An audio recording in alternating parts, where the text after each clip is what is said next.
Assalomu alaykum. Summa bilan gaplashamiz. Summa funksiyasi raqamlarni qo'shish uchun ishlatiladi. Ushbu versiyasi mavjud. Raqamlarni qo'shish. Ikkinchisi bir shartga qarab raqamlarni qo'shish, uchinchisi esa raqamlarni qo'shishda istalgancha raqam kiritish. Ya'ni shart kiritish.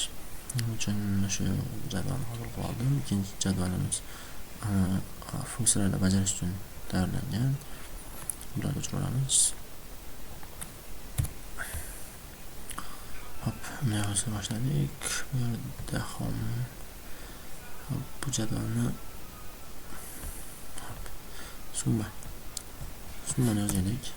Sum bunga chiqadi. Bizga bo'lgan qismi bu summasi. Enter. Mana qiymat chiqdi. Bu qiymat bu oddiy usulda hisoblash.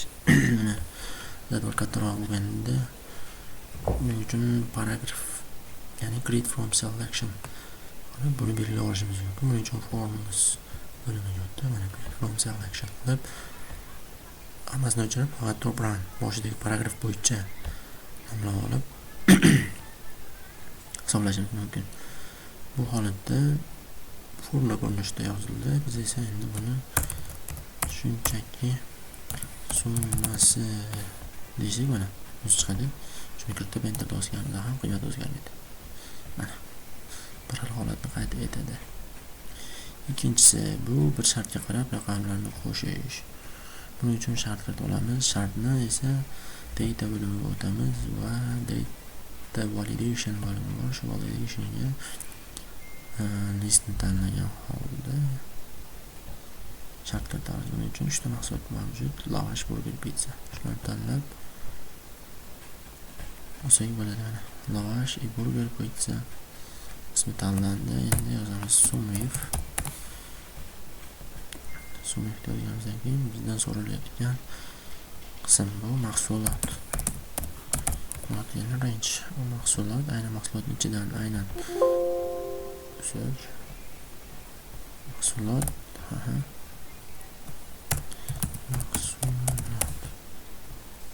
bu mahsulot va bizdan so'ralayotgan bu va bularning summasi.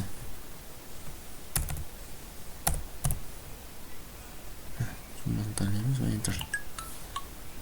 Lavashning o'sha umumiy qiymatini chiqarib beryapti. Biz bu yerdan bu holatda burgerning umumiy qiymatini va pizzaning ham umumiy qiymatlarini hisoblab ko'rib chiqishimiz mumkin. Hop, bu ham tushunarli bo'lgan bo'lsa, endi uchinchisi raqam qo'shishda istalgancha raqam kiritish.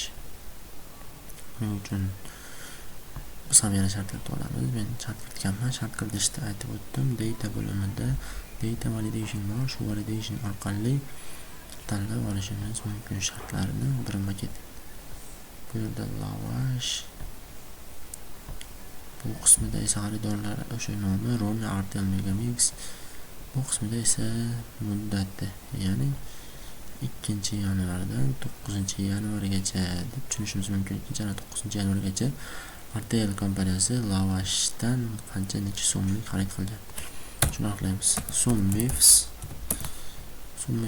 Sum ifs funksiyasi aytganimdek raqam qo'shishda istalgancha raqam kiritishni, ya'ni istalgan shart kiritib raqam hisoblashni anglatadi. Bu mutlaqo teskarisi. Bunda birinchi bo'lib sum range, ya'ni qaysi bo'lim bo'yicha qidirayotganimizni yozib kiritishimiz kerak. Masalan, misol uchun summasini biz chiqarmoqchi bo'lamiz. Summasi va undan so'ng qaysi summasini qaysi bo'limdan olmoqchimiz? Mahsulot bo'limidan. Mana mahsulot. Aynan qaysi mahsulot?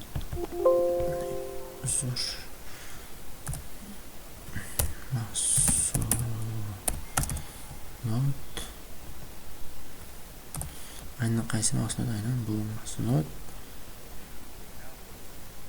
Aynan shu mahsulot ko'rish holatni ko'rib ko'raylik. Mana bu yerni hozir men ko'rsataman. Misol uchun buni lavash qilaylik.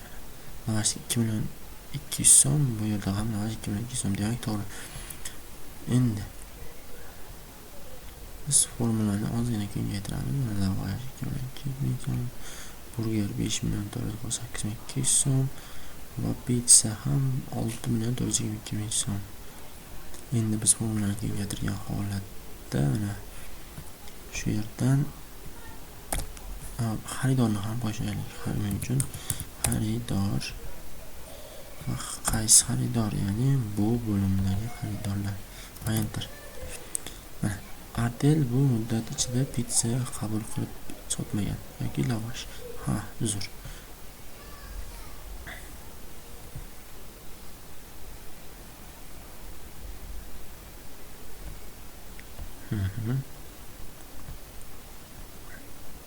Pizza lavash.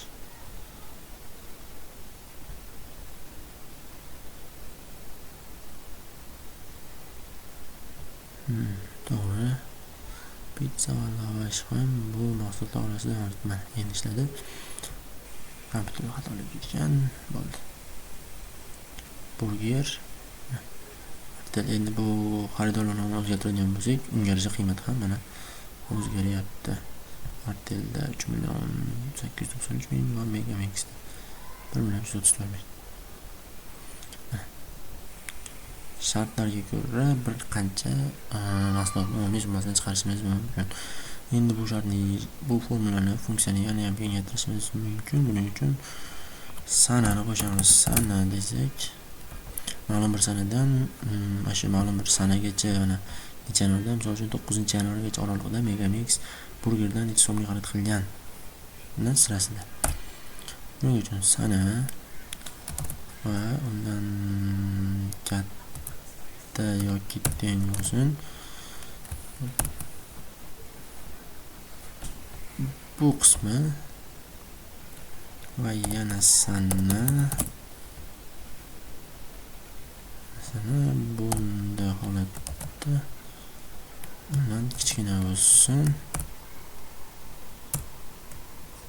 Kichkina bo'lgan holatda raw page belgisi va qaysi qismidan? Bu qismidan. Va enter.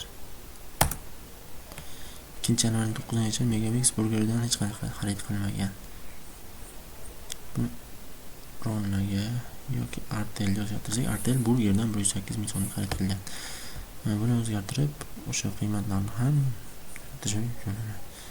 8-yanvar, 9-yanvar qoldi. Endi oydan oxiriga 25-yanvarga chopib qo'ysak, mana burgerlar qiymati o'zgaryapti.